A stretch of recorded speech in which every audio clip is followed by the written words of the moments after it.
Okay, good morning. Hello, everybody. Good morning, good afternoon, good evening, wherever you are tuning in from. Good to see you all in here. Welcome back to the Barrett Podcast, I guess. This is our 100,000 subscriber special live stream, which is going to be a question and answers. Just want to start off by thanking everybody again. I know we have done it in previous videos that we've just released, but thank you so much for allowing us all to reach 100,000 subscribers.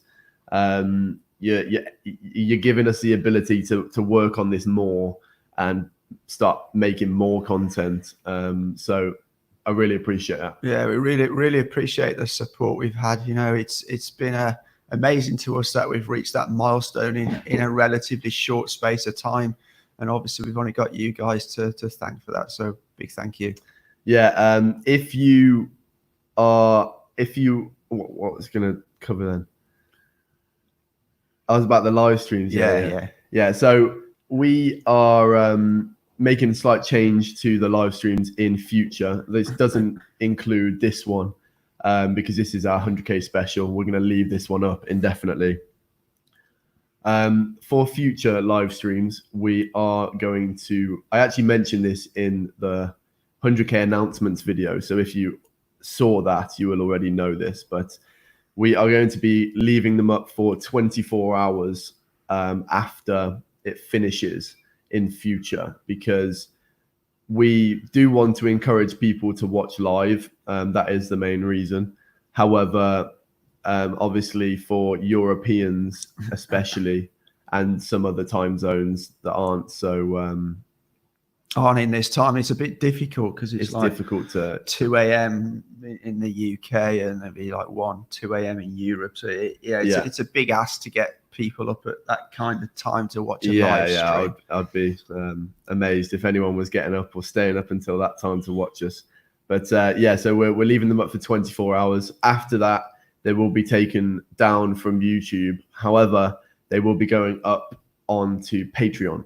And it's going to be some exclusive content over on Patreon. We will update the tiers very shortly, but the live shows as well as the show, talk about the bonus show you were in yesterday. Yeah, so I do the Let's Talk China live show on a Saturday morning with Alex and Guelo and some other YouTubers. So we'll also be putting those on our Patreon as well, because after 24 hours. After 24 hours. So they will also stay up for 24 hours to give people in other parts of the world where the time zone is not so good for you, a chance to watch them, and then they will go on our Patreon account. We're also going to start providing some sort of small amounts of bonus content to go on our Patreon account as well. So those who do subscribe there will be able to get that extra bonus content. And that will also help us to actually produce even more content, because we can devote a little bit more time to it as well. Yeah, so the Let's Talk China show you were on yesterday, just give a little thing about that. So we're not going to necessarily be on that every week. Well, I'm not. I don't actually take part in it, but I'm sure everybody watching has watched that show. Yeah, I'm sure they have. At the very beginning, we were sort of an integral part of it, but now we do run our own on a weekly basis. However, okay, I'll just refresh. Bear with us. We're just waiting.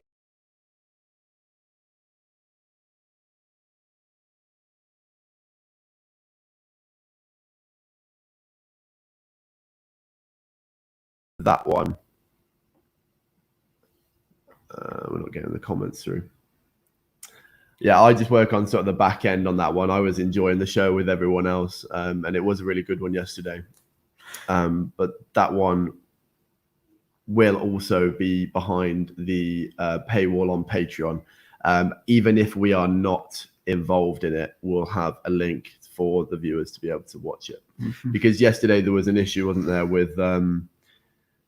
with people were joining late, rewinding the stream, And then there was a little bit of miscommunication with what was happening after the stream. So it was made private after, and that did cut off some people who had rewound it, which is, I can imagine that was quite frustrating. So apologies to anyone that happened to. Okay, so we're in with a couple of super chats, so thank you very much for that. Okay, so 2 cents rugby. Congratulations on 100K, guys. Do birds ever attack your drone over there? In New Zealand, seagulls, magpies. Okay, so that's never happened. I did take the drone to a beach area one time where it was a really, really hot summer's day, and I didn't actually see any seagulls there. So that's not actually happened here. Interestingly, I've never seen a magpie here in China. No, I haven't either. I've seen a number of magpies in obviously the UK, but I've never seen a magpie here for whatever reason. I really don't know why. And then the next super chat here is off Arthur Larson, a regular into our chats. Thank you very much, Arthur. It's useful to watch it again after being distracted at points by saying, I completely agree. And that's why we are going to start first leaving it up for 24 hours. And then secondly, putting it on our Patreon, for all times viewing. So you can get it there as well. Yeah, so moving on, this is a question and answers. We did allow sort of questions to pop up in our 100K videos, the announcement video and the 100K celebration video with the balloons. And I've been taking some questions that came in there, and I guess we'll just start rattling through them. Let me just check if there was anything that I wanted to cover, but we didn't. Oh, yeah, there was one other thing to do with shows. This is not confirmed, and I won't give too much away, but there's a possible midweek show opening up as well, including some familiar faces I'm sure you know about. So if you would be interested in that, then let us know, because we'll get the ball rolling. That will actually be more at an evening time, China time. So that will be much better for European viewers, actually. Yeah. So moving on, I've got the first question for you. And this came in from Lobster Salad, which is an interesting username there. He obviously has been following our videos a bit and is aware that you have been coming to China for 10 years or whatever. And he said, Lee, what was the reason for your first ever visit to China? Okay, so at that time, in the UK, I had a company that was making bean bags, and we were buying them from the big seated bean bags, not small ones. Yeah, big seated bean bags, and we were buying them at that time from a European company. The brand actually was a brand called Fat Boy. And we wanted to do our own brand. So at that time, I got introduced to a guy who was doing manufacturing in China. And I flew out here, and we went and found a factory it was actually in Hangzhou, just a sort of city next on from Shanghai. And I just want to say that the first time I arrived here, I was absolutely just blown away. The first city I landed in was Shanghai, and I was just absolutely gobsmacked by how developed it was, really, as a city. And this was 12, 13 years ago now, I think. And I was just blown away. And I grew up quite close to a city in the UK, and I loved that city life. So I just sort of got hooked, and after that point, I just couldn't stop coming back. It's amazing. I just loved it. This is from me. Did you have any knowledge about China before that? About what Shanghai was like? I had limited idea. I knew Shanghai was a glitzy city, but as I said before, a lot of the images of China I saw when I was growing up on TV, all through my childhood, was of this sort of, everybody's riding bicycles. It's kind of a bit poor. Everybody's still wearing the grey clothes, carrying their little red book. Now, although I knew it wasn't like that, I didn't realize it was as developed as it was. I got to Shanghai, and I'm like in this sort of mega city that's sparkly skyscrapers everywhere. There's massive shopping malls, half full of Western brands. That was the biggest shock to me. I didn't realize how many sort of Western brands I'd see here. And then just the transport system blew my mind, you know. At that time, there was no sort of Didi or Uber, but the metro system, the taxis everywhere, and just so easy to get around the city. And that blew my mind. And at that time, I remember getting here thinking, man, everything is so cheap. Because at that time, we were getting between 14 and 15 RMB to a pound. And obviously, 12 years ago, the prices here were cheaper anyway. Now, just for anyone who recognizes it, is now it's like about 8.5 pounds. Yeah, so nearly double. Yeah, and you know, I was like, you know, £100, you know, in English money then, it was like, wow, I'm like a flipping millionaire here. I can do a lot with it. I don't have to cook. I can eat out everywhere. I was staying in like really top class hotels because compared to a top class hotel at that time in the UK, it was like a quarter of the price. Yeah. You know, so I was staying in like really nice hotels. Now I just had a whale of a time, you know, it was amazing. Yeah, back then, you know, 10 to 12 years ago, I wouldn't imagine that many people, excuse me, unless they'd been here, knew much about China. But it's only until very recently they've started becoming, you know, a player on the world stage, and more people are starting to know about the innovative city, you know, mainly the cities is what people are shown. That's why people seem to like our rural China videos, because you don't really see that. And of course, there's not much content on YouTube about it either, because it's censored here.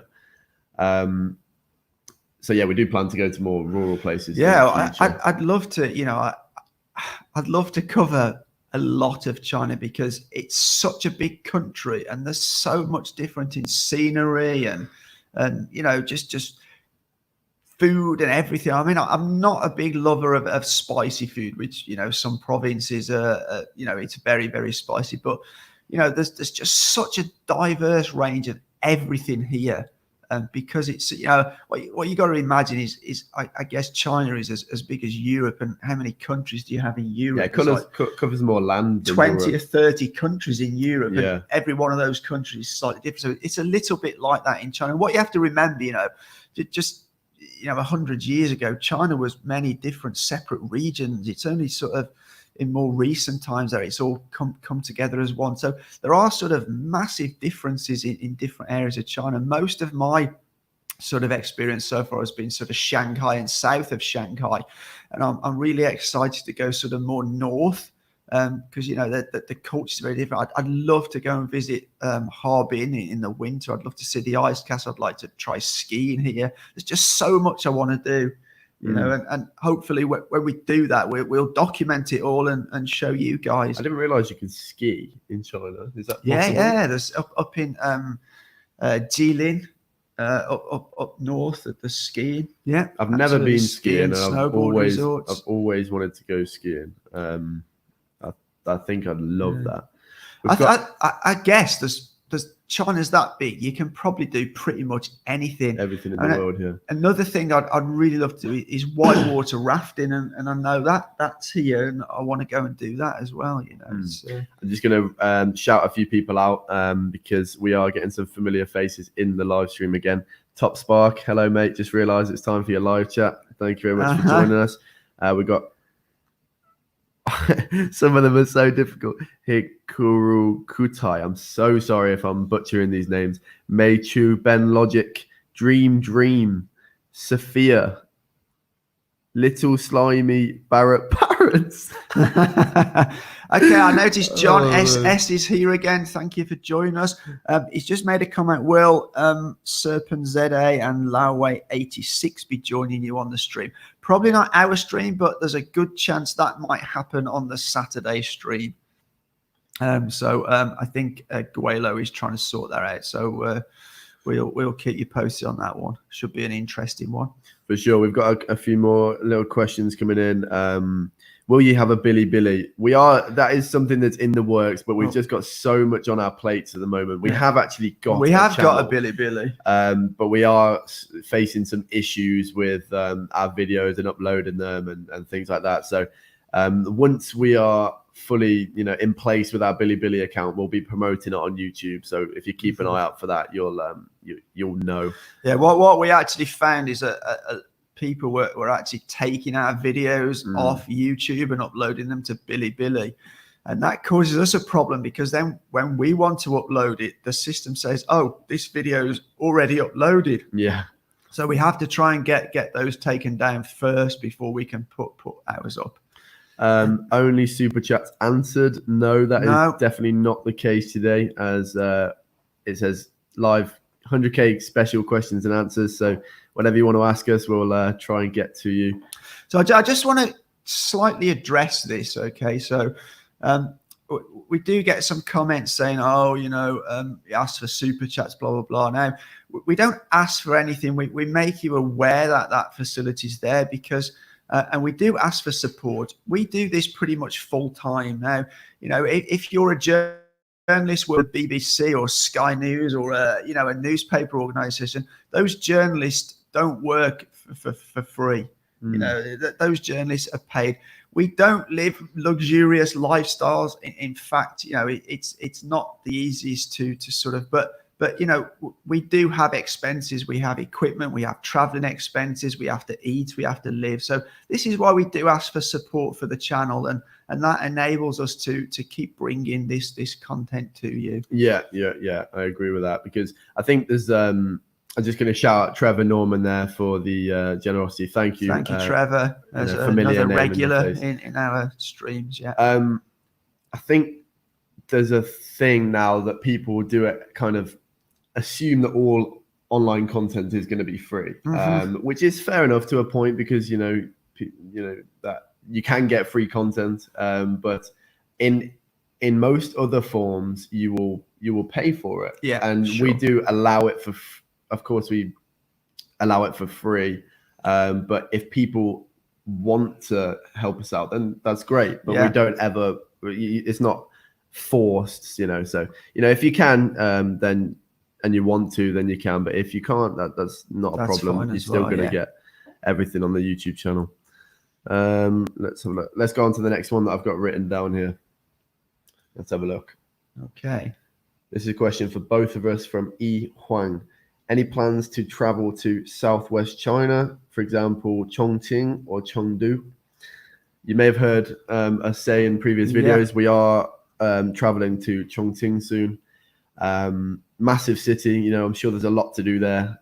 Don't really have much huge. Of a concept of what that city's like, so I'm interested to see how different it is. A Chinese guy that I know mentioned that it's totally different to Shenzhen. He said it's way more laid back lifestyle. So I'm interested to see how it is different from here. We are going to be doing a bit of more of a lengthy stay than our Shanghai trip. Yeah, we hope to be there for sort of 10 to 12 days. Our Shanghai trip was our first sort of travel experience whilst we're doing this YouTube thing, and we massively underestimated the task of trying to travel and film and edit videos at the same time. It does take a lot of time all in, so we needed to put in rest days. So we're planning to go for maybe up to 2 weeks, like you said. To have a few rest days. So just before we go, I'd just like to give a shout out to This Is China. He's our moderator today. Thank you very much for that. If you're not aware of him, go check out his channel. He does some good stuff there. Yeah, you'll see him. You'll see him moderating in our comments in today. the chat. And if you are a moderator, you have that little premium wrench next to your name, so you'll notice him there. Will you go on a cruise? This is Golden Eagle is saying this. Will you go on a cruise along the Yangtze River or the Grand Canal? Certainly not at the moment during coronavirus, but to be honest, I'm not big on cruises anyway. It is something I've wanted to do for some years. Really? It's only like a day or two. It's not like a long sort of thing. Okay. You can go from one point to another. But it is something I'd like to do, because from what I understand, the scenery is pretty breathtaking along the Yangtze River. So yeah, I would like to do that, and it's something we can possibly look at doing in the future. For sure, yeah. Trevor Norman, thank you again. How do you think the Chinese government will hit back at sort of a Huawei? This is one for you. Okay, so my sort of take on this is that I think the Chinese government will retaliate. What the US have just done is a massive move on Huawei, and this is a country attacking a company under the disguise of national security. Well, I think there's a lot of people who can see through that, and they can see that really it's America trying to hold down a company that has overtaken America in its field of technology. However, I don't think the Chinese authorities will retaliate knee-jerk. They tend to look at the long term. They really take a much longer term view at things. So I don't think they will. Many people have said, they'll stop iPhone. But what you have to remember is iPhone's manufactured here in China. A lot of it here in Shenzhen, and a lot of Chinese people are employed in that making of the iPhone. Not just the Foxconn factory where it's actually made, but hundreds and hundreds of supply chain companies. So I don't think they will do that. I think they might reconsider their orders for Boeing aeroplanes. I think that may be a possibility. But I think they'll bide the time and strike when it's more advantageous for them. And I also will raise one other point here. I think sometimes the Chinese government don't have to act. You may have recently seen the video I did on Huawei on our channel. And something that was overwhelmingly I picked up from the comments on that video is that many Chinese people saying, yeah, I own an iPhone, but I won't buy an Apple phone again. I will buy a Huawei phone to support Huawei.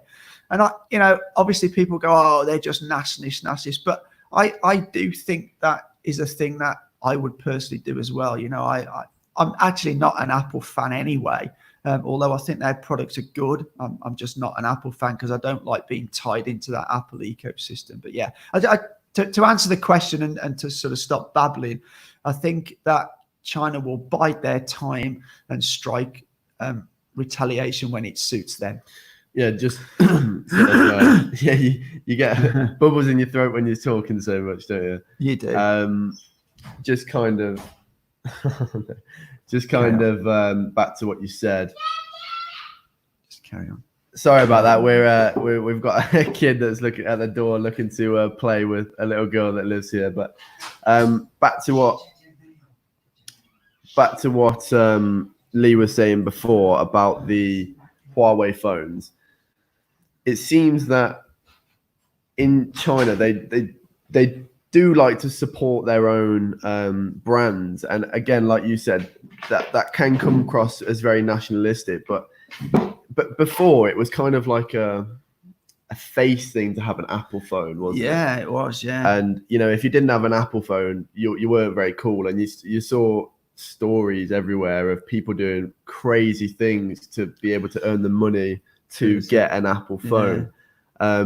But it's very different now, isn't it? I don't see that many people. It tends to be the younger people, so. But I rarely see people over the 20s. Yeah, well, I tell you, when I first started, probably around 8 years ago, I sort of noticed, maybe a little less than that, but I'd go on the metro and nearly everybody with their phone out had an iPhone. It was like the phone to have. There's people who would spend over a month's salary to buy an iPhone because obviously they are pretty expensive. But now they're more. I see far less people with an iPhone. I see many Chinese brands, and I think the other thing that probably 4 years ago, iPhones were the pinnacle of mobile phone technology. They led them and Samsung. They were, and I think that is not the case anymore. You look at the brands like Huawei, Xiaomi, Vivo, Oppo, OnePlus. They're now bringing out phones, and to my opinion, Apple are now the followers rather than the leaders. You look at some of the technology on the latest Xiaomi phones and Huawei phones and these Chinese brands, and they're really pushing the envelope with new features. Huawei have fantastic cameras on their phones. They've got really good AI. So I think there has been a change. I remember speaking to a Chinese friend probably 5 or 6 years ago. Huawei phones. Oh no, Huawei phones. They're not good. They're for older people. Now most of the young Chinese people aspire to have a Huawei phone. Yeah. I'm just going to jump in here and say that if you are enjoying the stream, please do hit that like button, as it really does help us sort of get rock and rolling with that algorithm on the live feature on YouTube. So that would be muchly appreciated. If you are not subscribed, then make sure you do change that. And we'll carry on with some more questions. I can see from Brian here, we've got, do you guys have Chinese driver's licenses? Road trips in China are amazing. No, it's a quick answer. No, I don't. However, and this is a bit mad because my partner does have a car, and sometimes she'll say to me, oh, I wished you could drive. And I do. And I hold a UK driving license. It's relatively easy. It's relatively simple to get a Chinese driving license. You just, first of all, you have to go for a medical to make sure you're fit to drive. But that should be no problem. And then you don't even have to take a practical driving test if you have a UK license. You only have to complete the written test. right. And that's a series of multiple choice questions. And it is available in English, although I have been made aware that some of the questions are a bit hard because the English translation is not great. But as long as you pass that written test and pass the medical, then you can be issued a driving license. However, I am a little bit nervous about driving here. I think highways and that are fine, but driving around a city, I think the big difference is when you are learning to drive and when you're driving in the UK, you pretty much focus on the other cars around you. Whereas when you're driving in China, you've got so much more going on. There's people on e-bikes coming from here, there, and everywhere. Yeah. There's people walking from here, there, and everywhere. So I think the awareness of a Chinese driver is far different than if you've driven in the UK. And the other thing, the driving style is different here. So if you take a main road in the UK, people coming onto that main road give way to the traffic already on the main road. But that's different here. If you're coming down a main road at, say, 50 kilometers an hour, you'll have people just pull out almost directly in front of you to come onto that main road. And that's just the way it is here. So it is different. So I think it'd take some time to adapt to that different driving style. And that's something that makes me a little bit nervous. Yeah, for sure. That it's something you would never, well, personally, I never thought of being a culture difference. Like that's something that I really only noticed could be different when I came here. But the driving style is it's worlds apart, isn't it? Mm-hmm. Like I'm convinced that, people who are driving here, they're on next level alertness compared to people at home. Oh, absolutely. Because also the consequences are much bigger as well. Yeah. Because they can really be hurt financially if they do get into an accident. So just to explain that, in China, let's say, I'll take an instance if you're on a bike rather than a car. But if you're riding your bike and you hit someone, okay, and not seriously injure them, but maybe they cut their leg or something like that, then you would be expected to pay all of their hospital treatment costs. You'll be expected to give them some compensation. And there's this kind of culture in China where the injured party will try and get as much money out of you as possible. And being a foreigner, that's sort of amplified a little bit as well, because a lot of older generation Chinese still think foreigners are far more wealthier than Chinese. But actually the reality of that is probably somewhat different, but they still have this notion of that. So if you injure someone, it will cost you a lot of finance. And obviously if that was a car, it's much bigger. And I've often seen sort of small accidents at the side of the road where the accident, they don't get the police involved. They don't get insurance companies involved. They will stand there and argue for 20, 25 minutes. Then once they have finished arguing and decide whose fault it was, they will just agree on a sum that's payable and that's paid. And that's then the end of it, Yeah. Yeah, moving on. We've got a couple of super chats that have come in. China Teacher Brand. In your opinion, what drove your meteoric growth? Well, thank you. We have a kind of, I have a kind of idea. You go for this one. Also, China Teacher Brand does have his own channel, so if you haven't checked it out, please do, because he's got some good podcasts over there as well. Yeah, his podcasts are not on his main channel. He's got another channel, but they're very good podcasts, very professional. My sort of, I think people like to have an opinion about things, and if people have an opinion about something, they will click on it, and you see that's the way the media is run nowadays. So you may have noticed with our titles, sometimes we are forced to put titles that draw you in, and then the title is slightly different to the message we're conveying in the video. And that is simply because of the way the YouTube algorithm works. And it's kind of a sorry, not sorry kind of thing. You are forced in this like ecosystem of YouTube to do that in a way. So to cut to the chase and answer your question, I think people like to have an opinion about things. So if we do some controversial topics, and if someone reads the title and thinks, it provokes an emotion out of them because they have a strong opinion about it, they're going to click on the video, and then it will get good metrics and it will be spread further. So I think that's the primary reason. Yeah, I think as well, it's about that. A lot of our videos are not kind of scripted. We sort of very sort of almost on the fly. We have done a couple. I wouldn't say they're scripted, but like my Huawei one and a couple of the others I've done, I have to do quite a bit of research, and I do read off notes while I'm doing them, simply because there's such a lot of information to remember and convey. But a majority of our videos are sort of off the fly. We did one in Shanghai which did quite well. It's sort of, you won't comprehend the scale of China, and that started by, we were just walking around chatting in Shanghai. And Oliver says, "Oh, we should put the camera on." So we just switched the camera on. We continued to talk, and that was a video that did great, because it was just us just chatting really about what we thought about things, Yeah. So this is another reason. It is interesting. I think that the internet in that way has changed a lot over the past few years, in that people are interested in the more sort of long form, authentic conversation, because that wasn't really much of a thing before. I'd say 5 years ago, as like, you see on TV, people are trying to get TV shows, and then on YouTube, everyone's uploading like short videos that are entertaining. It's like the podcasting scene as well has massively, blown up over the past sort of 5 years. So I way prefer it. I'm glad that that's the case, because I enjoy having conversations that make you think about the way things are, why they're the way things are, and things like that. Absolutely.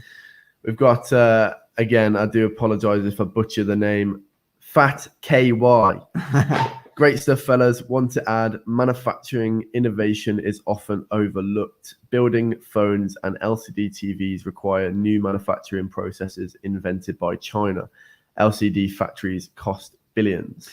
Yeah, this is very interesting when I hear these Western politicians saying we're going to bring manufacturing back home. And I think these are just political sound bites. Yes, there are some manufacturing that can be taken back to the Western countries. And I wholeheartedly agree that certain things should be made. Like, obviously, this coronavirus pandemic has highlighted that Western countries have become over-reliant on China for personal protective equipment. So I think these kind of things should be manufactured back in country. And then if there's any problem, so anything that's strategic to the health of the population or the well-being of the country, I do believe that should be done in the countries, home countries. But on things like phones and LCD screens, you're absolutely right. No government is going to invest those billions and billions of dollars to set up, and even private, investors just won't do it, because they just don't have the economies of scale. And I was watching earlier this week. I was watching an interview about 12 or so months ago. Tim Cook came to China for a week, and he sat down with some big American talk show host. Tim Cook was saying that obviously Apple manufacture a majority of their iPhones here in China, and he was saying some of the advanced manufacturing they just can't find anywhere else in the world. And he made a comment that he says, like, tool makers. He says if he wanted a meeting with tool makers in the US, they'd struggle to fill a room. But if they called the same meeting in China, they'd need probably 2 football stadiums to put them all, because there's so many more people here who are skilled in the manufacturing process, which since Western countries not do manufacturing anymore, they've lost that skills base. But that skills base is alive and growing here in China. You know, so some of the manufacturing techniques are done here in China. They just can't replicate anywhere. Yeah, if you, I would say, you know, you made a specific video about this exact topic about politicians saying about factories needing to leave China and go back to their homeland. That was just a few videos ago. So if you do want to check that out, it was a good one. So yeah, it's called Factories Are Leaving China. Isn't it? Just above the next super chat, we will get to you from Cuckoo Tai. How do you get away with the use of VPN behind the Great Wall? With VPNs, you're able to use a VPN. It's not actually illegal to use a VPN. That's correct. Which is a misconception from, you know, a lot of people that have never been to China. Because if you think about it, China need people to be able to use VPNs. However, because foreigners coming here need to access for business purposes and for leisure purposes, or else they wouldn't get anywhere near as much tourism. They wouldn't get anywhere near as much business. And hotels here have international hotels have built-in VPNs because they are obviously aware of this. And it's, you know, it's very easy to get access to one. I also think that, well, not think, there's a system. If you're a company, you can apply to the government to have the use of the VPN. And obviously that license is granted to many companies. As Oliver said, pretty much all international hotels have a VPN on their Wi-Fi access, so you can access stuff.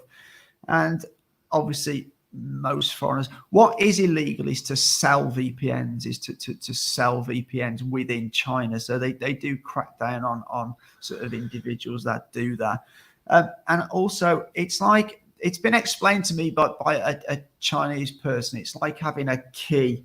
So there are many Chinese people who also use VPNs. So I'm sure there's some watching this stream. I mean, it's not as sort of locked down as you think. And you know, so those Chinese people that want it, which generally are the sort of younger generation, they you know, many of those do. And what you have to remember, you know, you sometimes get comments on our videos that, oh, you know, Chinese people don't know what goes on outside of China. Well, that is just not the case. You know, nearly everybody I know Chinese of a younger generation, when I say younger generation, I probably mean like under 40, they've traveled abroad. You know, a massive majority of younger, you know, they're wealthy now. They're like any other countries traveler. They go on holiday to Australia, New Zealand, the UK, Europe, America. So they're well aware of what things are like here. You know, many, you know, I guess it's tens of millions travel abroad regularly on business, you know, so that they're well aware of what things are like abroad. So this sort of, you know, accusation that gets leveled that China have no idea what's going on in the outside world is just a load of rubbish in my opinion. I see what you're saying. I don't quite have the same opinion. You got to remember at the same time, we do live in a first tier city that is a young population that is also very educated. Yeah. So our true. Experiences of talking to people will not truly reflect, you know, the whole of China. Of course. The well-educated, and, you know, we don't speak good Chinese. So most of the people we speak to are, you know, they are very educated. They know English very well. And therefore they are able financially and their language is good enough to be able to use a VPN and use these foreign sites. So in that case, but maybe in sort of the more rural areas that absolutely. But what you've got to remember is there's probably about 60% of the Chinese population now that live in cities. Now, this even surprised me when I was first in Shanghai. This is 10 years ago. I bumped into many sort of young Chinese who've been abroad, who were studying abroad, who'd been abroad. And it's quite funny because I was in a bar once, and there's a bar I used to go to in Shanghai. I quite miss that. But I got talking to this Chinese girl there, and it's in the bar drinking there. I just got chatting to her. And she says, "Oh yeah, this weekend I'm going back to my hometown." I don't actually remember where her hometown was, but it says, "Oh, I'll have to wear different clothes, and I can't tell my mum I go to bars and that." She says because there's this massive generation gap. Yeah. Young Chinese people, I feel, are living a much more so-called Western lifestyle where they're going to bars, they're enjoying themselves, where the older generation won't, because they want to keep the money around, and they won't eat out in restaurants so much. They wouldn't dream of buying a coffee for 35, 40 yuan in a Starbucks. Whereas young people, this is kind of a normal, and especially in, like you say, in these sort of first tier cities, the Shenzhens, Guangzhou, Shanghai, Beijing, In fact, but I've not been to Beijing, but we had Nico on the show last week, and she's pretty much saying, Beijing is pretty expensive to live, and that will be just like living in Birmingham or London in the UK. So, I think the lifestyle of these younger people in the cities is not that different to the lifestyle of young people in the West, with professionals earning good salaries. They do all the same things. This just brings me on to this, Western people think, they all live this oppressed sort of lifestyle. They're not allowed to do things. But actually, you go to a first tier city here, and the lifestyle of young professional people is almost identical to young professional people in any big city anywhere in the world. It really is, yeah.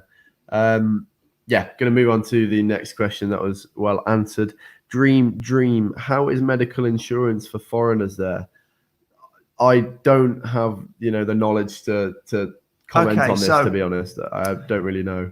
So there's a lot of foreigners here who will use a travel insurance for medical cover, but that is limited because you can't do it long term. Now, I've inquired a couple of times about medical insurance from a foreign company. It's very, very expensive. So what I tend to do is if I was in the UK, I'd pay part of my salary as national insurance. So what I do, I put that amount away each month. So I'm building up a fund. Now, here in China, general medical things are relatively cheap compared to Western countries. So, for example, you can get a CT scan for maybe $60. Yeah. And about a week and a half ago, I went for a full medical here. I'm not going to tell you how much it was because I'm going to make a video of that. So I had a MRI scan, had a CT scan, had 2 ultrasound scans. I had various other tests. Yeah. The whole thing, and then I got a full report on my health condition. And as I say, I'm not going to tell you how much that was, but I'm going to save that for the video. But you'll be absolutely amazed. I mean, I was amazed at the price, how cheap that was. So yeah, that's what I do. You can, I believe, get health insurance through Hong Kong, which is much cheaper. But as I say, I haven't done that. I tend to save. The only thing that's really expensive is if you've got to have some sort of really major surgery. Whereas, visits to doctors, I can go and see a doctor. I'll give you an example. I had a problem with my eyes, and I went to the hospital. They were getting sort of itchy and sore a lot. And I went to the hospital. I saw the doctor. I had my eyes washed out. I had some prescription for 2 lots of eye drops. I was there about sort of 2 or 3 hours in total, and it was like $35. for the whole thing, including. Oh no, I think one of the eye drops was an additional $10 because it was an imported medicine. So just to clarify that, when you get prescribed drugs here, you can either have the foreign ones, which are normally a sort of American or British, or you can go for the equivalent Chinese one. And there's normally a massive difference in the price. Exactly the same drug, because a lot of them are generics, but the Chinese one is much cheaper. So, yeah. And a lot of people were surprised when they saw my COVID tested video, because even foreigners, if they haven't left China during the COVID period, even foreigners will get free hospital treatment to do with that sickness. So my test, they stopped me when I was in a taxi and was suspicious, and because my temperature was a little bit over what it should be, and they did take me to the hospital and test me for free. So that was really good. We've got another question in from Xiaoxin Ran. Do you think that the day for them taking down the Great Wall, the firewall is coming? I don't think they'll be taking down the Great Wall anytime. At this point, the wall may be doing more damage to their own image. I don't know. I personally don't think that is going to happen. I think it's important to understand is some of these companies that enter China. If you want to run your business in a country, you have to abide by those countries' laws. Yeah. And I think the issue here with the Facebooks and the Googles that are not available here is because those countries wouldn't abide by China's rules. Whereas if, on the other hand, you take people like Microsoft and you take people like Apple, they've abided by China's rules, and they're both companies that are doing well here. And I think one of, I know part of the story behind Facebook being banned here is that they were talking of, that there was a lot of hate things on Facebook, and the Facebook wouldn't do a lot to address that. So China says either you address this problem or you're not going to be in China, and they didn't address it. Interestingly, I noticed that this hate sort of thing on Facebook went for a little while in the West, but I now notice also Western governments are starting to get more critical of the stuff that is appearing on these social platforms, and they're putting more and more pressure, and even some countries are passing laws now to make these companies remove this kind of negative sort of hate kind of speech off these social platforms. So, in a sense, that the Western countries are now starting to sort of moderate what is appearing on social media too. Yeah, I have an interesting point about that. I think it's an interesting conversation to have about, yes, everything on the internet here is censored by the government. In a capitalist society like in the West, the massive corporations like the Facebooks, the Googles, they have a lot of power over the political message than the political narrative. Like, for example, we see with YouTube, some of our videos that we touch on hotter topics or more controversial topics, they get the instant demonetization or limited ad status due to YouTube's advertiser-friendly guidelines that don't particularly have to coincide with the law. Coincide with free speech, because you can say things that is really going to hamper your revenue, your ability to earn revenue. Which, it's not going to get taken down off YouTube. However, I think there's been some stories where they have. Yeah. But I'm not so much talking about that. But they will guide you in which way you want to go, because you're not going to be earning any revenue from your work if you're doing things that doesn't politically align with the corporation. as well as Twitter. They've had so many stories about people getting removed off Twitter for things that are not against the law. It's just against their policy of, for example, dead naming someone is one of them. Dead naming is if someone has had a gender change, or that doesn't even have to be sexually. That can be just they want to identify with a different sex or whatever. If you call them by their biological sex, you can be removed off Twitter, which is just insane, isn't it? So I believe that there's obviously more censorship here in China than the West, but I think this notion that people have free speech in the West is just a fallacy, really, because there are many things. Like I can't sort of say some of these words because now it's politically incorrect to and it's considered. But when I was growing up, obviously I'm a lot younger than Oliver, there were certain words and phrases that could be used which you would dare not say now. I even remember TV programs about certain scenarios, people living next door to each other and they call each other certain names, which would be, you wouldn't be able to use those phrases and words nowadays. So I think this thing about free speech is not as it's not as free as people in the West like to think. And this is something that's always leveled at us when we live in China. Oh yeah, but you live in China, you're not allowed to criticize the government. But okay, I can't openly go on the internet and criticize the government here, but many people,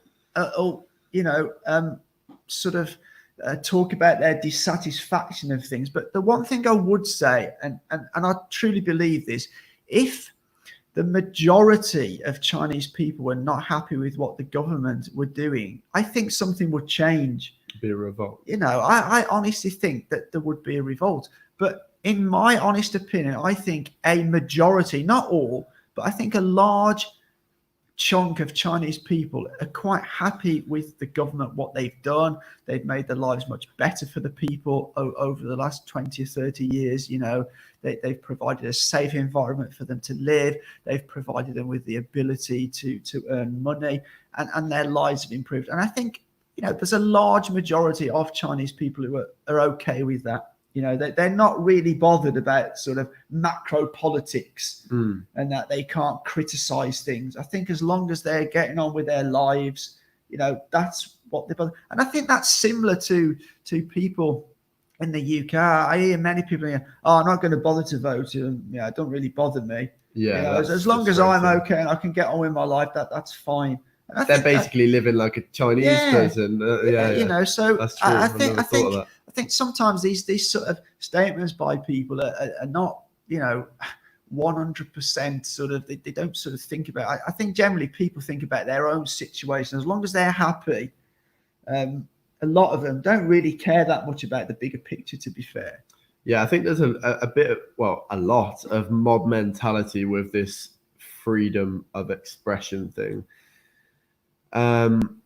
You see this highlighted now with the COVID thing.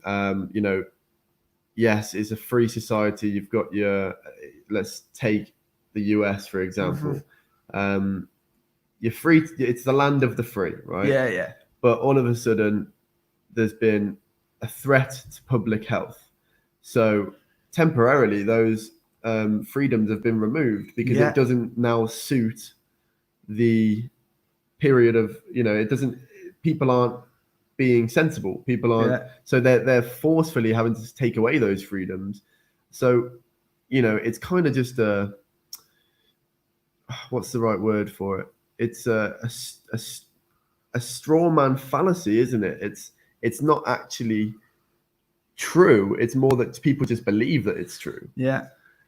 Whereas here, it's more just like everyone's aware that these are the rules, and they don't try and mislead when it comes to censorship. They're very open, and everyone knows that things are censored. You can't talk about this. But in the West, it's more like they'll make the public believe that they can, but when it doesn't suit them, they won't allow it. So something else I just want to bring up as well, and this is sort of always something that I think about. If you look in the way the political voting system works in the UK, and I think many other what are so-called democratic countries, is generally after an election, the party gets into power didn't get a majority of the public vote. So you can have situations where only 35% of the people who voted actually voted for that party, yet they're in power, because we have this sort of, I think in the States it's called the electoral college system. In the UK we have these sort of boundary votes. So actually, if you take, for instance, in the previous election in the UK, not the last one, but the one previous to that, a party called UKIP, run by a guy named Nigel Farage, they got a lot of the overall public vote for that party. I don't remember the exact amount, but maybe 25 to 30% of the population, but yet they didn't get one MP because of the system. So sometimes you get a party into power that's only got something like 35% of the country's vote, but they're the ruling party. So that means 60 to 65% of the population didn't want that party in power. So how much of a democracy is it really? You know, I think this is an issue, you know. Anyway, we've gone down a bit of a rabbit hole there. We do need to move on. Just before we do, if you are enjoying the stream, again, it would be super helpful if you, drop a like on this video, because as I said before, it will help us get into the live tab, work on the algorithm and get us up there, spread the message a bit, and even to just celebrate the 100K. If you can't, donate, that's not a problem. You watching and liking is 10 out of 10, so I can't thank you enough. Also, just will mention, some people do say that they would like to support, but they can't using the super chat feature. It tends to be Chinese people. There is a WeChat code in the description if you would like to support us in that way. We've got another one from China Teacher Brand. Thank you very much for that. I feel like we've kind of covered this, but I will this is one for you because you're big into podcasting. Yeah, Joe Rogan leaving YouTube and moving to Spotify. What are your thoughts? So I'll just, for people who don't know, Joe Rogan is the pioneer in the podcasting space. He's been doing it for, almost as long as it's been available, 10 years or so, and he's grown an immense following. He's become an A-list celebrity by podcasting. Spotify is one of the biggest music websites, audio platforms. And he's taken the decision to now, at the end of the year, he's going to stop uploading to YouTube and he's going to completely exclusively move to Spotify. I would imagine, because I watch a lot of his stuff and he very openly talks about anything, even if it's illegal, if it's something people are not going to agree with, controversial politics, anything. And as we've just mentioned, if you're talking about that sort of stuff, you're very quickly going to get that demonetized status on YouTube. I would imagine that it's revenue driven. Yeah. And maybe moral driven as well, because he might not agree with the fact that he doesn't have free speech. Yeah, just to put in, if you do get demonetized or limited ad status on YouTube, basically your video just doesn't get out to anywhere near the same amount of people. Sure. So I think he's been offered a deal from Spotify to say, look, he did mention he can do whatever he wants. They're not going to interfere at all. Just keep doing what he's doing. And I imagine it was revenue driven. But they're my thoughts anyway. It's probably to do with the sort of censorship on YouTube. And I think that is going to turn some heads, high up in the YouTube space, because that's going to be a bit of a hit for them, because that kept people on YouTube for millions of hours per month. Mm-hmm. So, I think that's going to turn some heads, and it'll be interesting to see how that unfolds and if it makes any changes to the YouTube space. Okay, I've got an added point to that, because in, outside of China, YouTube owns the video space, doesn't it? Completely. In China, that's not the case. They've got about competing. They've got 6 to 8 really big video platforms. So, if one of them is doing something that is unpopular, they're going to move away. However, YouTube have kind of got this just monopoly, and they can, do whatever they want, and people are only going to stay on YouTube. So until there's a rival that's you can get your message out there as much as YouTube, then it's not going to change. Yeah. Okay. Just before we move on to another question, I just want to pick up something off Scott Sherwood.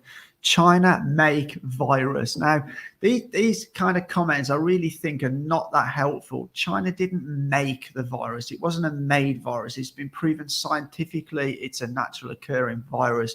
And there's also, there's no actual fact that it originated in China. And as time goes on, there's more and more little bits of news snippets. Like the other day, I tweeted an article that was published. I can't remember who published it. Well, it wasn't mainstream media. It was a sort of smaller media that in France, they re-looked at some scans of people, and they found that somebody had gone to hospital in November and had COVID. But at that time, because they didn't know what it was, they didn't know it was COVID-19. Yeah.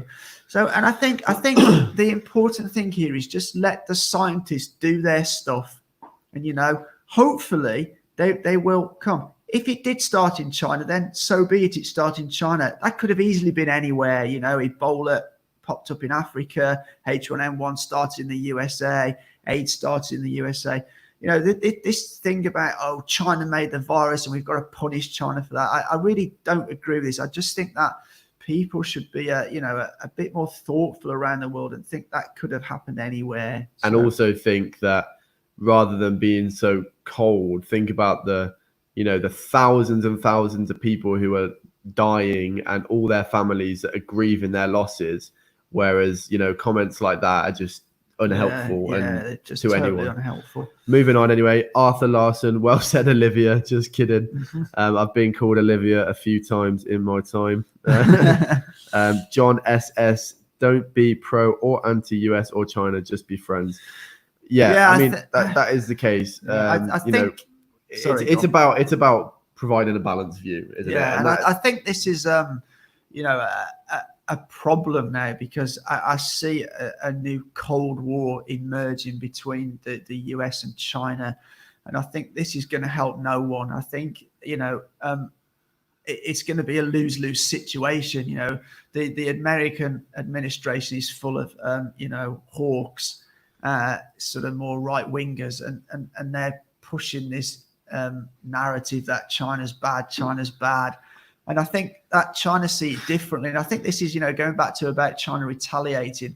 I think this is why you haven't seen China retaliate as much as they could have done. Simply because I think China, whenever they do this kind of business, they want to try and get a win-win situation. Whereas, I think the way we're heading at the moment, certainly the USA and China, and it's not going to only affect the USA and China. It's going to affect the whole world. The whole world's supply chain is going to be disrupted. And ultimately, it's the man in the street that's going to pay the price, because, Trump can say all he wants, that these tariffs are being paid for by China. But, there's been umpteen reports by analysts in the US that say that the tariffs are just being passed on to the citizens and the consumers, and that's going to start happening more and more as more and more of these tariffs start going to. So it's a no-win situation for everybody. So absolutely right, John SS. People need to negotiate and learn to get on and coexist with each other for the benefit. Technology coming along that could be developed by both the USA and China could massively benefit the world. You look at some of the stuff Bill Gates is doing with his Bill Gates and Melinda Foundation for kids that die because they're malnourished or they've got malaria and stuff. You don't want to stop technology, because technology benefits pretty much the whole of the world. Yeah. And I think it's a sad state of affairs when we start sort of knocking that back, really. Yeah, I don't have anything to add to that. Then we'll move on to the next question. I remember I wrote one down from one of the comment section of a previous video, and it's similar to Samantha Jenkins' question here too. It's do you have any previous YouTube experience? What was your gaming channel about in particular? I've had this question a few times. Before you start, I'll just say I've got no previous YouTube experience whatsoever. Yeah. I wish I had, but I haven't. You got to start somewhere, I guess. You have. When I was young in my teenage 11 years. or 12, I think you started. No, it wasn't that early. Was that first video on your channel? I bet you were about 11. Potentially. Yeah.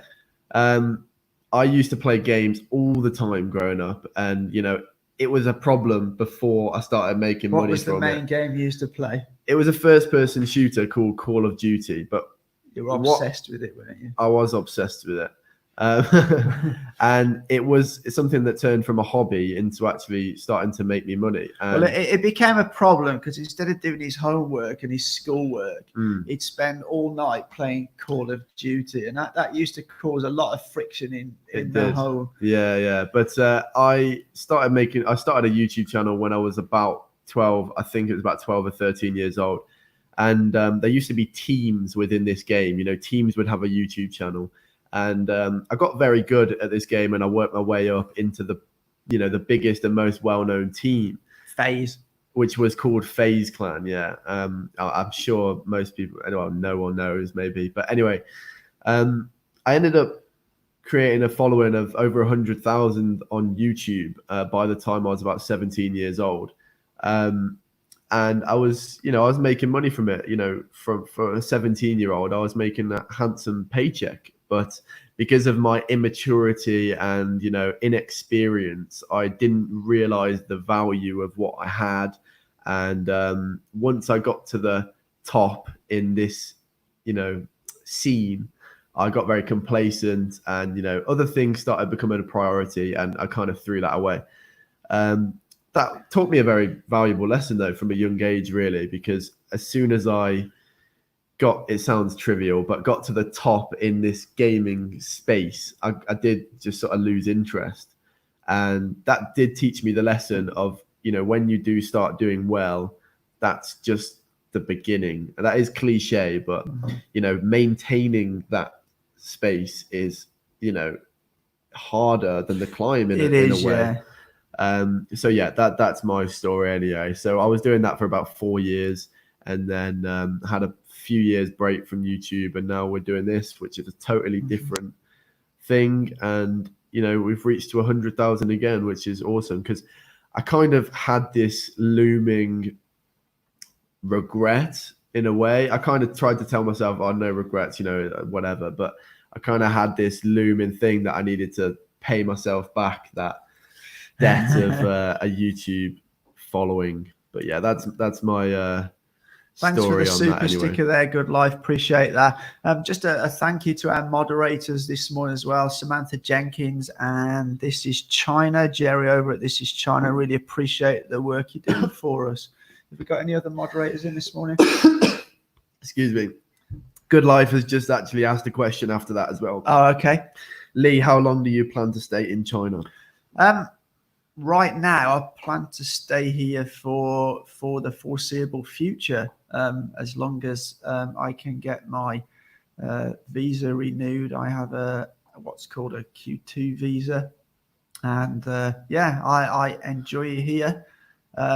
Of course, I miss my family back home, and I was hoping to go there sort of this May, June, but because of coronavirus, that's obviously not on the cards now. But as soon as things open up and become a bit more safe, I'd like to perhaps sort of go back to the UK maybe once or twice a year at least to keep in touch with family there. But for now, I anticipate that I will stay here in China for the foreseeable future.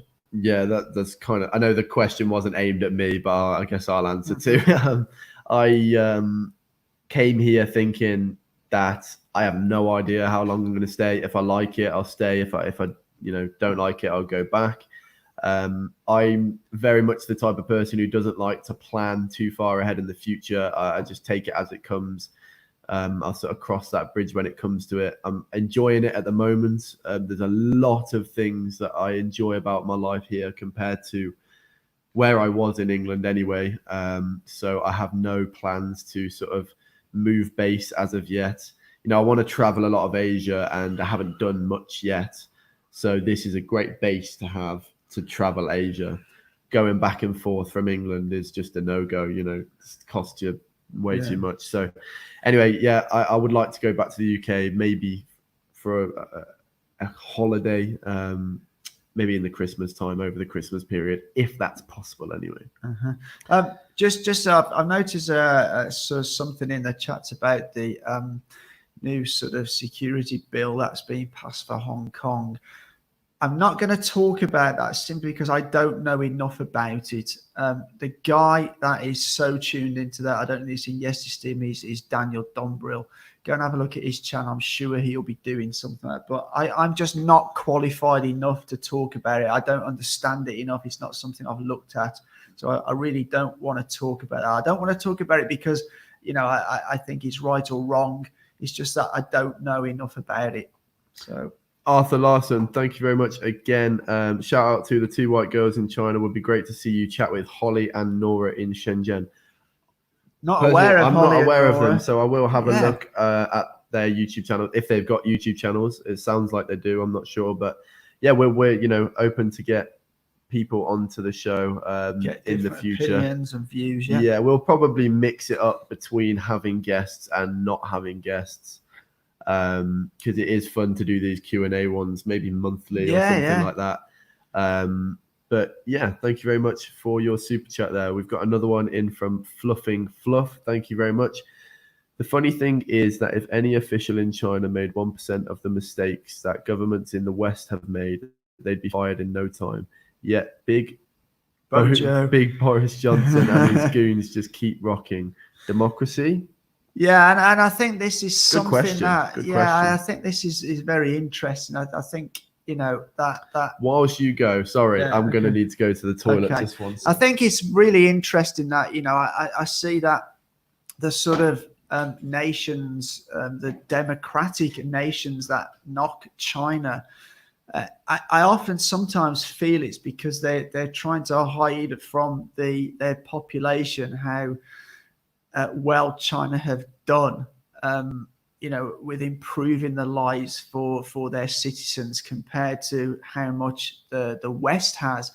That the standard of living in many Western countries has stagnated for many, many years, whereas in China, the standard of living has risen, quite considerably. And I know I harp on about this, how good the infrastructure is here in China. But I strongly believe having a good infrastructure massively improves the lives of people here. You can travel from place to place. The social mobility here is so much easier because it's cheaper. It's more accessible. You want to travel around in the UK and it's so expensive.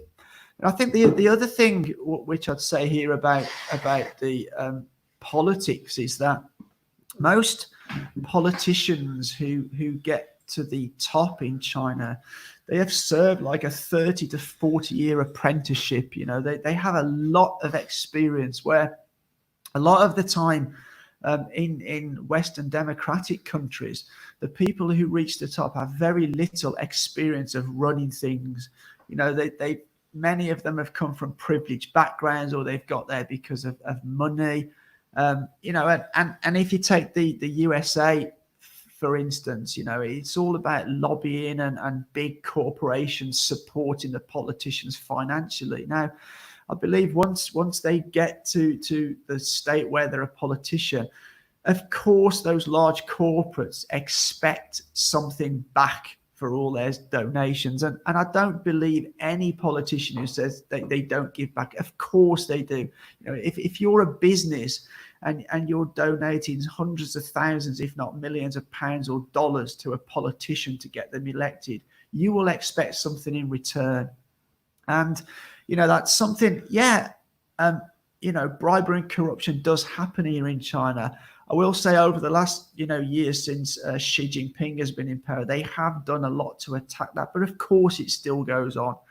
However, I just think that the politicians are very qualified when they reach the top here. So I hope that's gone some way to answering your question on that one. Nice question. Good answer too. I've got one here that came in on a comment section. A funny one here by YYL. 1,000 liter bottle of Baijiu as a 100k special video.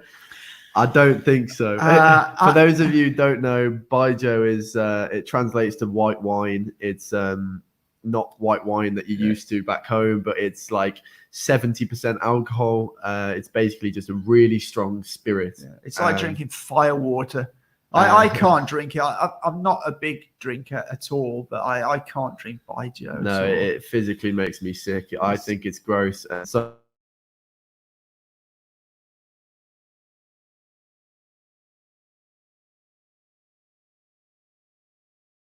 the Baijiu will come out and I just have to, I will have a little bit to be polite, then I have to refuse more because I just can't. I was just going to mention, really can't. In the UK, if someone, I guess it's similar in the UK actually, thinking about it, like if people offer you something like Baijiu, I feel like in the UK it would be more accepted to be like, no, I don't drink that. Whereas here, they probably allow it because we're foreigners and we don't know the etiquette or the right way to do it. It seems some people get quite weirded out when you say no, because I think, correct me if I'm wrong in the live chat, but I think it's kind of disrespectful to say no to something like that. But anyway, moving on. I don't really know. I think you're a little bit wrong with the 70%. I think it's between 40 and 60%. Oh right, anyway. Alcohol. Okay, but it's very strong. Very strong. Yeah. Anyway. Kate in Grace Life has asked, "Can you speak Chinese now?" I think she said that one to me. Mm-hmm. I am learning every day. I do an hour to an hour and a half every day. I'm learning to. At first, I was kind of just trying to use free apps and things like that, and I didn't get very far. I was picking up a lot of bad habits. But now I've invested in a course that I've done my due diligence about. It's very good. It's called the Mandarin Blueprint, and there's actually a link to it in the description of this video, and it's incredibly helpful. And I'm learning much faster than I was before.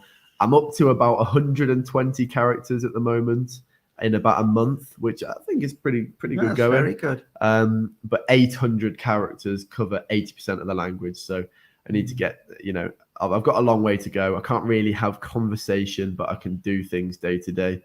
But I do enjoy it actually, because it's very different to, the Latin derived languages like the European languages. I've been a little bit more lazy. I know some basic Chinese. I can order food basically. I can ask simple questions, but I haven't really progressed my Chinese. I would like to. I struggle to find the time. That could be really just an excuse, but I'm just not good with languages. And I'm one of these people that I think the older you get, the more difficult it becomes. However, I do know a guy who sort of spends his time between Hong Kong and China, who actually learned it in a quite late age, and he can now read and write and speak Chinese. So, there's no excuse. I will do at some point in time, but I'm not at the moment. Older Barrett can teach younger Barrett Chinese. Absolutely not. I think Ollie can teach me more Chinese than I can teach him. Moving on anyway, I've got a couple more that came in on comment sections. This is a good one by Shaw Z. I've seen his name in the live chat. I don't know if he's still here, but do you speak to family and friends in the UK often? Do you think their opinions about China are changing towards the country by watching your videos? And then he's asked another question, but that's the first thing we'll unpack there. I do speak to family and friends regularly, and a lot of them do follow the videos that we do make. And I think they'll probably get in a different perspective about China. However, I'm not sure that it's enough. And I feel like it's such a different culture. It's such a different way of life that you will never really grasp it until you live here for a while, or at least come to visit. However, I do think they have changed their perspective a little bit, sort of more face level sort of things like, do they have this? Do they have that? But in terms of like the way society is and stuff, I don't think you really get. I think what it is, because like generally all the Western media follows a similar narrative, right? Yeah, it's really hard to break that. They've heard this for so long. So ours, what we're producing is like a 1% pushback against that. So it does take time, Yeah, that's a good way of looking at it. I just think, just let me give you one example here. Whenever the Western media writes, they'll never. So if they're writing some stories about America, they'll say the American government or the American administration. As soon as they are talking about China, it'll be, they don't put the Chinese government. It will always be the Chinese communist government. Yeah. So they're pushing that, and I think one of the biggest negatives for the Chinese government is actually the word communist, because I think that doesn't help at all. I think people in the West get this conjured into the mind that China is like what communist Russia was, or maybe North Korea, where actually the government is more kind of a socialist government than a communist government. Their policies generally are for the good of the majority of the people. It's kind of got, since it opened up to foreign investment, it's interwoven with capitalist. It is. It's kind of a socialist capitalist mix. Yeah. And I do think, areas which I think are good. So in the UK and other Western countries, like utilities, which I think are pretty much a right for everybody, electricity, gas, water, they've been taken over by private companies in the West.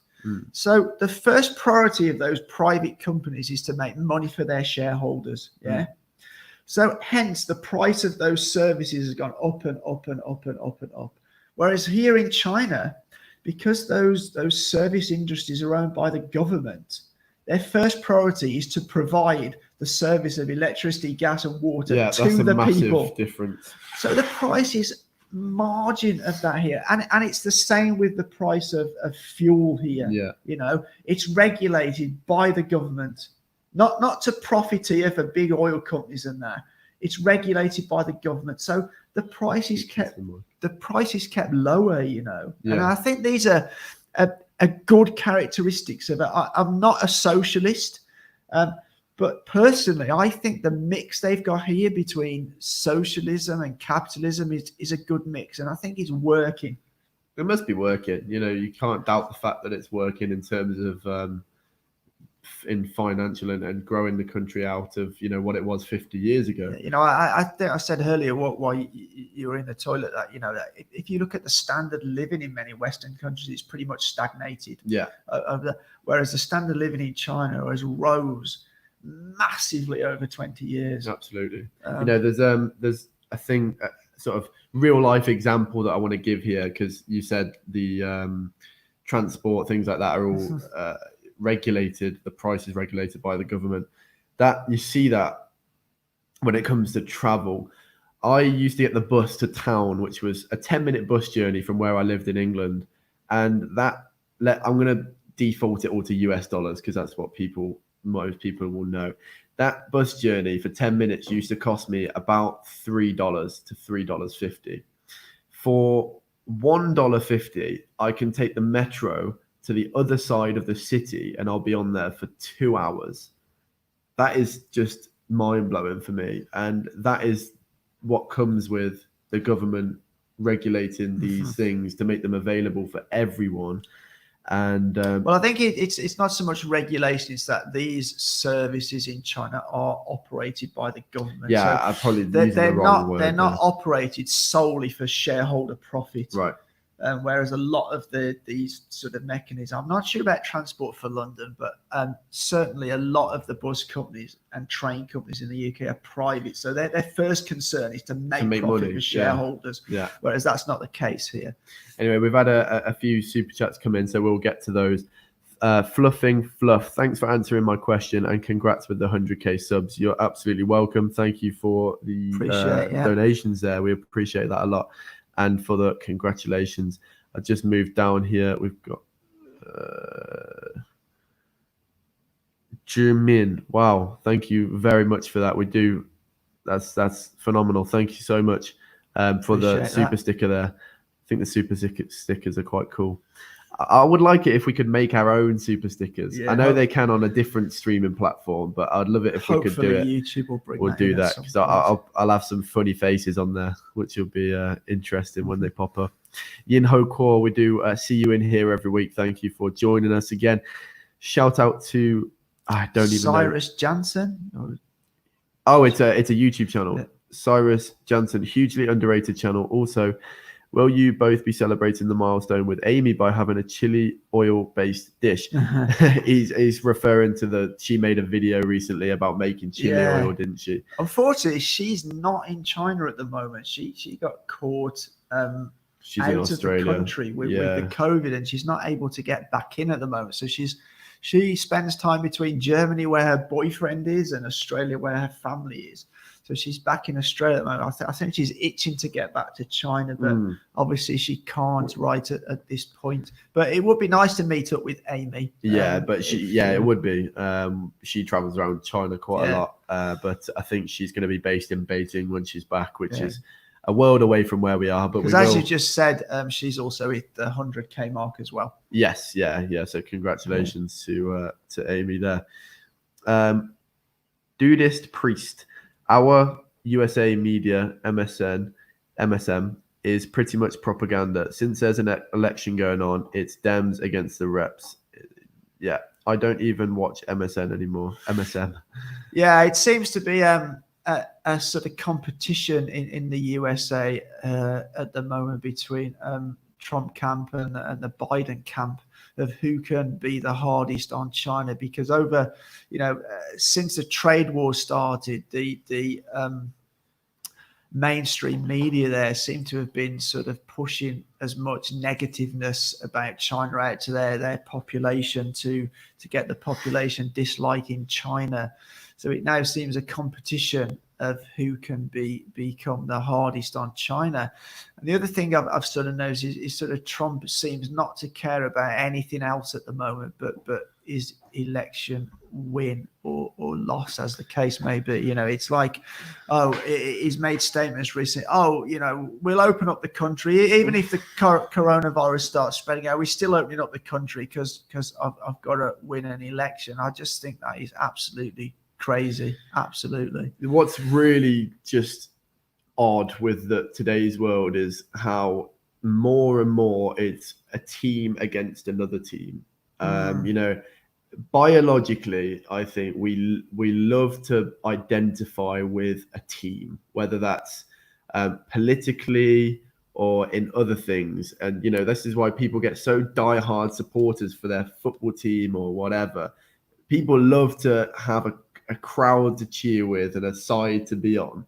So sometimes that leaks into the politics of like, even if there's X, Y, and Z policies that they don't agree with, that's their team. So they're going to back that no matter what. I'm team red, that's it. Like, well, we see this in UK politics where, even if the governments have a good idea, which is rare, but even if they have a good idea, the opposition will be against it, even if they think it's a good idea, because they're the opposition. Yeah. And I think this is a major fault in Western politics where, I see the UK, there is so much that doesn't get done because it just becomes a political football that they kick one to the other, so every election in the UK always comes down to who's going to spend more money on the NHS, and it becomes a competition. The Conservatives, we're going to spend an extra 50 million, then Labour, we're going to spend an extra 60 million, and it just becomes It'd be far better if these were taken out of the equation and put into cross-party committees, and things would get done. And I strongly believe that's why China is advancing as quickly, is because you don't have all this political fighting. Yeah, they make a decision. They make a decision. They get on with it, and there's a lot of push the country forward. Yeah, push the country forward. They generally enact laws or things or decisions which benefit the whole. Now, everybody won't agree with that, and I'm sure that there's negative things they do. Of course there is, but like somebody said earlier, you look at the amount of errors that are made by Western governments.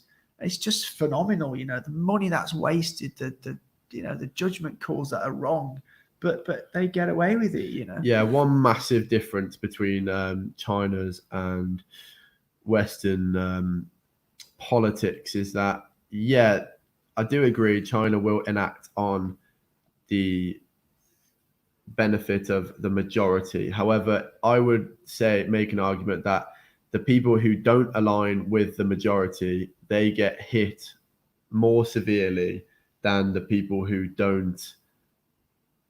aren't benefiting in Western politics. Because in Western society, we try and cater for there's a spectrum, and no one's getting it right. We've gone too far in the way that trying to cater for everyone a bit too much. And that is also wrong, in my opinion, and nothing gets done. And you see that. But the way here is that they will go with the decision. They'll make a decision. They'll go with it.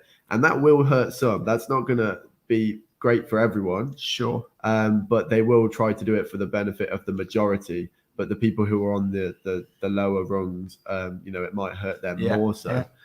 Yeah. But who's to decide what's right? It's very much to do with your upbringing and your. I don't know who decides. Yeah, you're right. I think here, what Western countries don't understand is China have got a different way of doing things to them.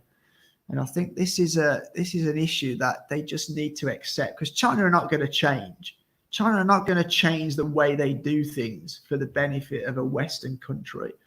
And I think it's that these Western countries, they just can't accept that it's a different way. And that's why they keep sort of poking the bear, so to speak. You look at anything they'll try to drag up to discredit China, just because they're not doing it the way, it seems as America think the whole world has got to have American democracy, else it's wrong. And I think that's just madness, Yeah, I see what you mean. Absolutely. To my mind, it's nothing to do with America, how China run their business, so to speak. China really do keep themselves to themselves, and it seems like America wants to have a lot of influence around the world, which is definitely the case. Coming in from Angel007, I'm really enjoying your new channel, Ollie. I appreciate you bringing that up. I have made a separate channel. Nothing's going to change with this one, just to keep that on record. Absolutely everything's changing on the staying the same on this one. Lots of content. However, I've had an idea to make a separate YouTube channel, because I want to it's basically about just talking my mind about the positives and negatives, struggles, psychological stuff, more psychological, philosophical, and there's a lot of people that find it hard to talk about sort of deep things, or that, for example, mental health is a very taboo topic, and I want to kind of try and combat that a bit. And maybe if I put myself out there, I might encourage other people to do the same. So if you're interested in that sort of stuff, I've got 3 videos over there at the moment. The link is in the description. It's on about 300 subscribers or so right now. But yeah, I'd really appreciate it if you go over and check it out and see if that's something you're interested in. So we won't read the name of that one because I don't. Duty's Priest. So I watched a group of 5 channels discussing China last night. That's how I found this channel. It's great to see our news is total bullshit. Thanks. Okay, so yeah, you must have saw me with the Let's Talk China panel yesterday, I guess. I do participate, and I haven't been in there for a little bit. I've sort of joined back in, and that is also a great live stream. That's on Saturday mornings at 9 a.m. China time. Thank you very much for that. Where are we? Eric NG for the super that, sticker Eric. coming in from Hong Kong. Another familiar face. It's strange how you really get to know the names. I didn't expect that, to be honest, but you really do get to recognize the familiar names. So we do really appreciate that. There's some people that are commenting that they've been here since, before the coronavirus updates, or, someone said they've been there since the haircut video, which was our second one. So it's really cool to see that you guys are kind of I just need to comment here about Australia. How read the comment. So it's no more. China is Australia's biggest trading partner. What does the USA have to offer Australia? That's a very good question. And I just want to address something. Recently, China imposed some trade tariffs on Australian barley. Now, many people suggested this was because of the Australia were calling for an independent inquiry into the coronavirus. But actually, if you look at things, it goes a lot further back than that.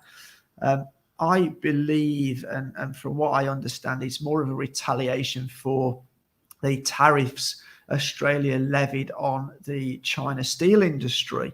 And also there was a sort of investigation that suggested Australia were actually dumping barley at less than it was costing them to produce on the Chinese market. And that was somewhat backed up by Daniel Dumbrill, who actually buys barley because he has a brewing pub.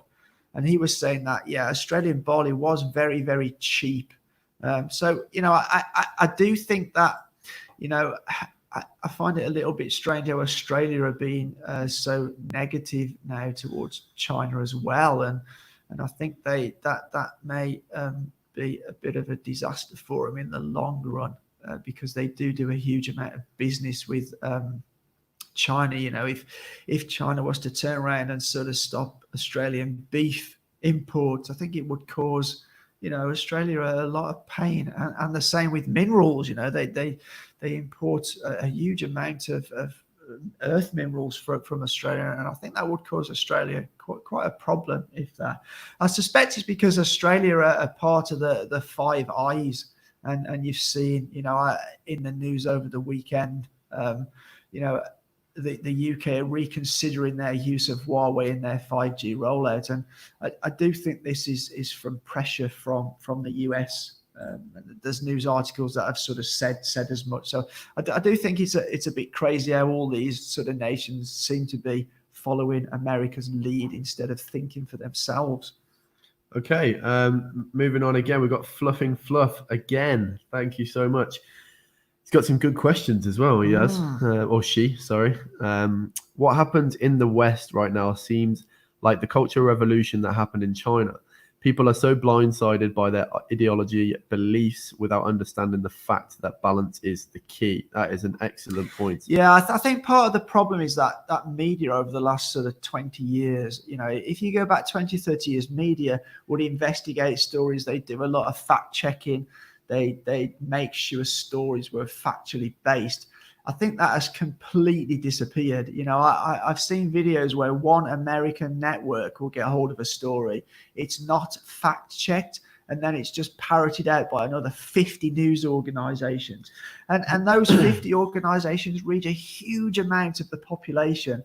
So this story that's not based on fact suddenly turns into what most people think then is factual information because they've heard it from, every news outlet is pushing the same. Yeah. So and it's never been fact checked. And I just find this is absolutely crazy, And I have said this before, but I will say it again. Media organizations are not out there to try and make world peace. They're out there to earn more money from ad revenue. So things that get more clicks are going to show more advertisers to the consumers.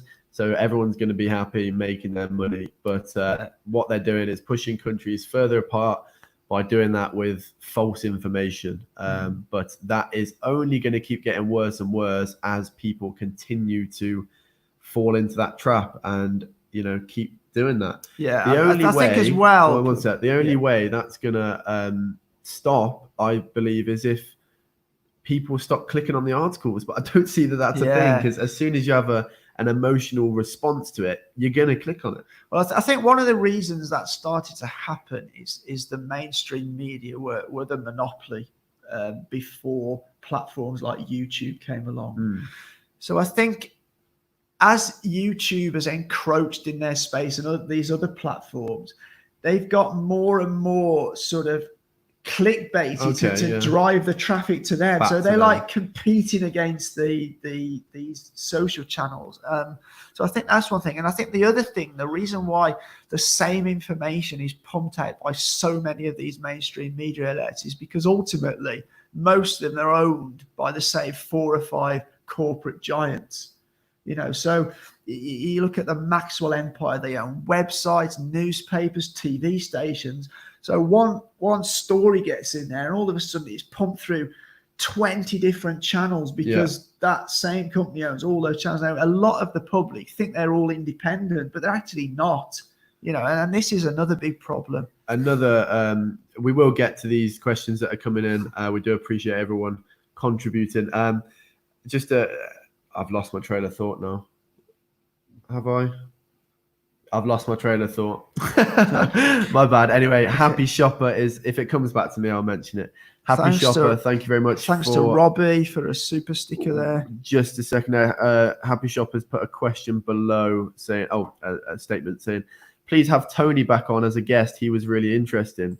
We can definitely do that in the future. We've got quite a long list of guests for the show, so you maybe will see him in the future. So again. Who's coming up next? I'll have to confirm that before I say it. I know we've got new moves coming on the show. So he's also got a YouTube channel, but he's kind of like a citizen journalist. He goes on the ground and he actually interviews people in the streets. And he's a very interesting guy. He's a Chinese Canadian. So he can speak pretty much fluent Chinese. So some of his videos are pretty good. So he'll be coming on the show soon. We've got Ollie do a vlog on the nightlife. That's an interesting one. I've thought about it. I've told you to do that once or twice. I would like to do that, but honestly, I'm just a bit.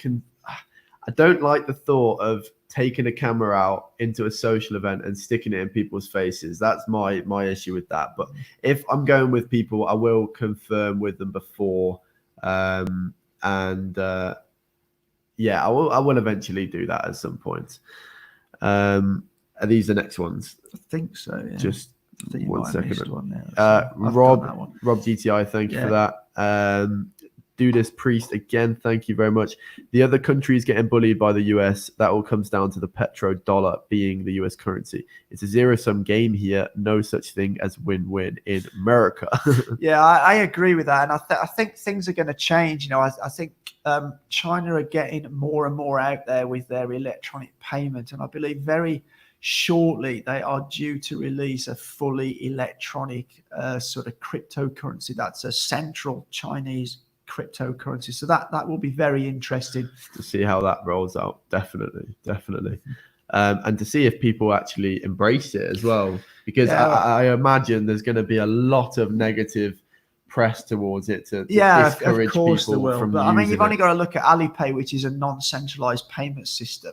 And that's already in over 40 countries around the world. Somebody made a comment on the stream yesterday that they could pay at a certain fast food place in America, I think it was. By Alipay. By Alipay. So as they push that out, centralized currencies will become less and less. And ultimately, if you notice the Chinese government bonds, they've stood up very well during this coronavirus time, which suggests that investors have a lot of trust in the Chinese economy, which is quite interesting. But that's another conversation. Freya Lulu Shi. The Chinese government makes a decision for everyone. I think that works in China because China have a universal value to accumulate wealth. Generally, people in the West have different personal desires. That's a good point. Yeah, I think that's a very good point. It seems that the culture towards money is very different between China and the West. Typically in Western culture, from my own experiences anyway, people, everyone dreams of being rich, but I think it's slightly thought about in a different way in the West, as to that's not kind of the be all end all for most people. Most people would side. A big question is like, would you prefer to be happy and have less money, or rich and maybe have a job you don't like as much? And it's a tough question. There's a Chinese saying that a woman would rather be what is it? Happy on a bike. She'd rather cry sitting in the back of a BMW than be happy on a bike. That's a phrase I've heard a couple of people say here in China in some of our comments. I think the biggest difference is that because of the social safety net in many Western countries, people just don't save anywhere near as much as the Chinese. Chinese are savers because there's not this social safety net like there is in the West. And that's, to me, that's been massively highlighted with this coronavirus thing. Yeah. Oh yeah, for sure. I've seen people here, I haven't heard a lot of people in China sort of saying, "Oh, we've got a problem financially because the coronavirus." As soon as it started in the UK, people are going, "Oh, how much is the government going to give us? I've got no money. I need some money off the government. What are they doing? What are they doing?" And this is because many people in the West don't have any savings at all, whereas a lot of people in China do have savings. And I think this is a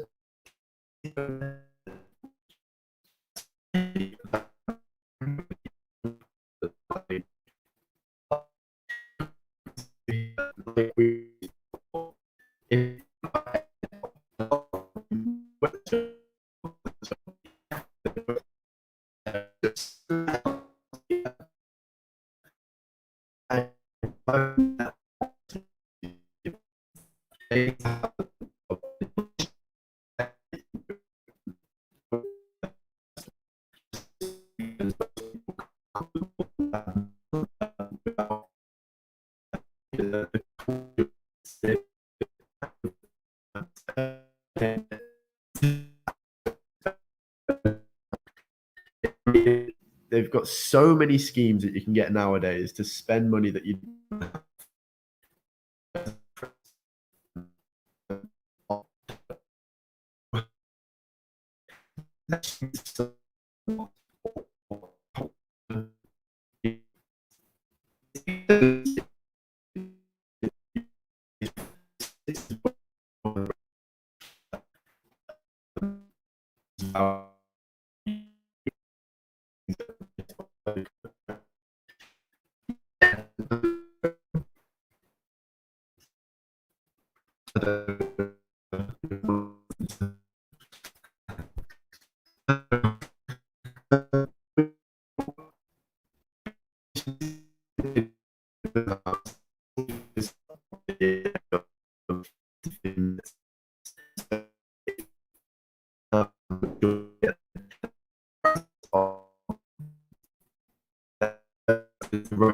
a little bit laggy. Okay. Okay. Okay.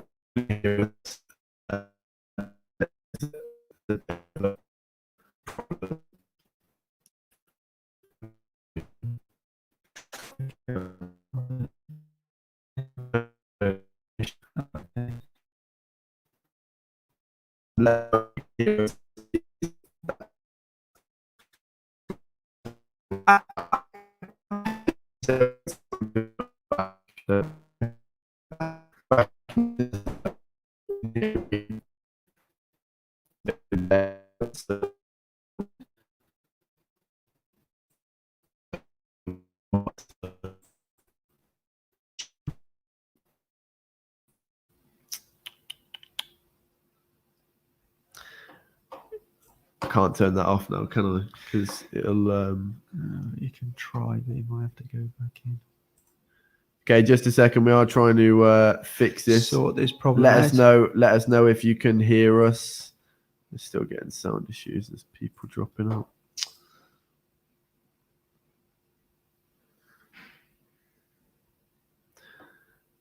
Yeah, let us know in the comments if you can hear us coming through. it got better.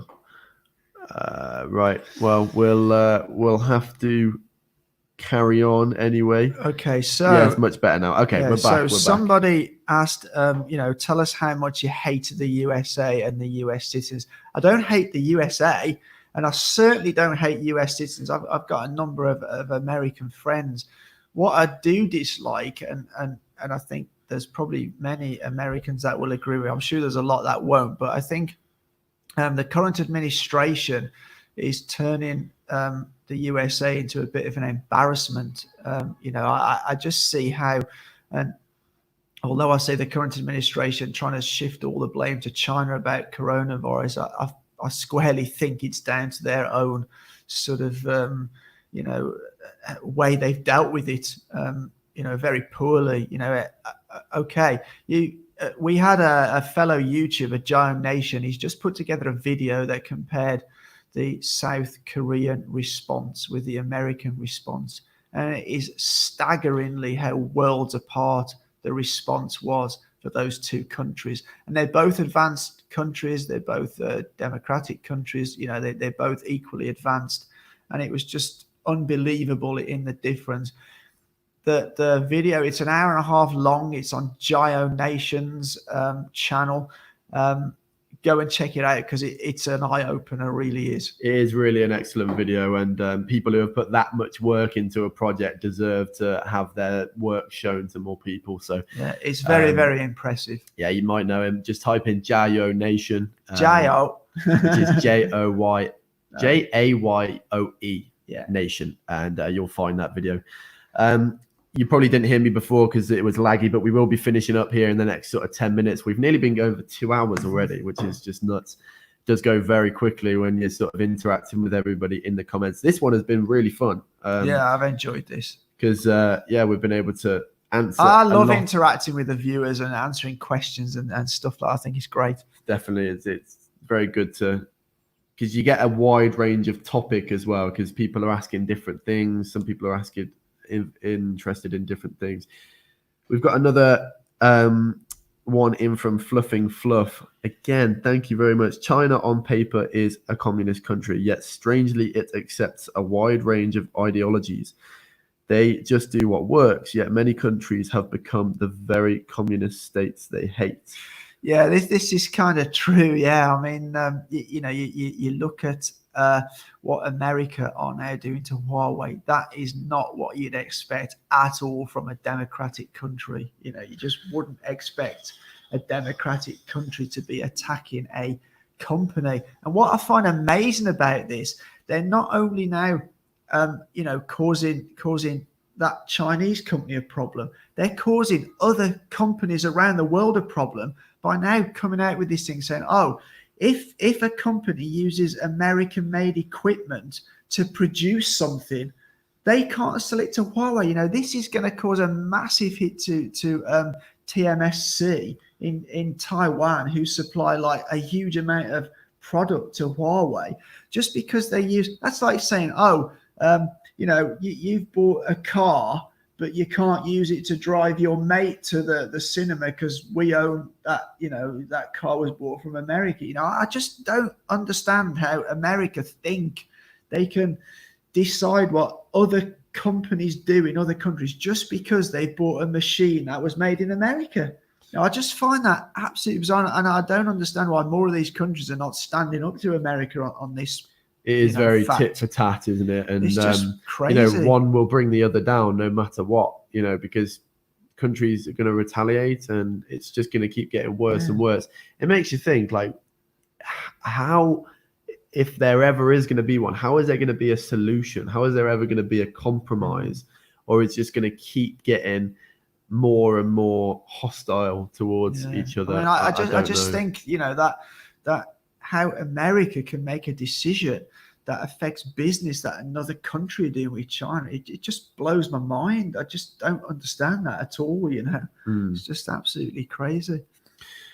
Okay, I think we'll sort of start our parting speeches, if you will, here, because we are coming to the end. I do want to just mention that this is the last live stream that is going to be left up on our channel indefinitely. after this live stream, they are going to be up for 24 hours after the end and no longer. They will be unlisted and they will be put behind a paywall on Patreon. That is 1, to encourage people to come live, and 2, to give some exclusive content to our patrons. That is also going to be happening with the Let's Talk China show, which you were a part of yesterday, which hosts lots of different guests around China, different YouTubers. That is also going to be on our Patreon behind the paywall. Something else, couple of comments recently about a Discord server. We are looking at getting a Discord server sorted out so we can start some discussion groups. Yeah, we'll put that into, I just want to mention still, we'll put that into a video when that does happen. Also behind the Patreon is going to be some bonus audio content. We actually got the idea from Jayo Nation, which is to we'll sort of when we have a thought on something.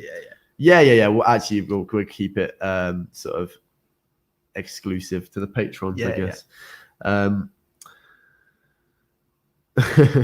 Fluffing Fluff again, thank you very much. Finally, thanks for the stream, and please be a good lad and get yourselves hammered with a bottle of Baijiu. Thank you, Fluffing Fluff, for the support. It is really, really appreciated. Thank you, everybody who supported us. It's very much appreciated. It allows us to concentrate more on making content for you guys. As I say, we are looking at getting a Discord server up and running. Hopefully that won't be too long.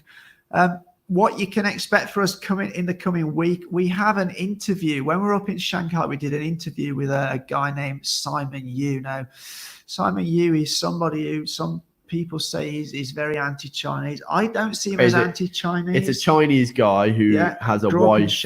Grew up in Shanghai, who has a Taiwanese wife. So he's got a very interesting perspective. And you did a long form interview with him. It's about 45 minutes long. I think we've put subtitles on it. So if you're Chinese speaking, if you're here in this live chat, you will definitely want to check it out, because it's very interesting conversation. Two people from very different backgrounds, and he studied in the US, was it? Yeah. So he's also been, in the Western world for a long time as well. So very interesting discussion that is coming out, as well as I'm not sure it's going to be this week, but I've also got a video I've done on the very controversial topic of organ harvesting. So that will be one not to miss. It's I did some in-depth sort of research into this and found some interesting information. So that'll be another one to watch.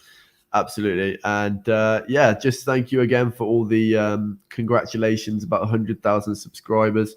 That is just incredible. We'll just keep creating, basically, do more of what you're enjoying to see, I guess.